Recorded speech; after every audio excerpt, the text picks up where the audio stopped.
Tigilan niyo ni Amihan ang pagsambit ng anumang tungkol sa pagsasakripisyo. Walang sino man sa ating magkakapatid ang dapat na magbuwis ng buhay.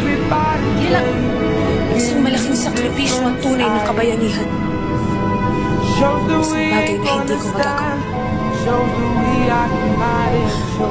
Tunay nga ang basa ng ating ina.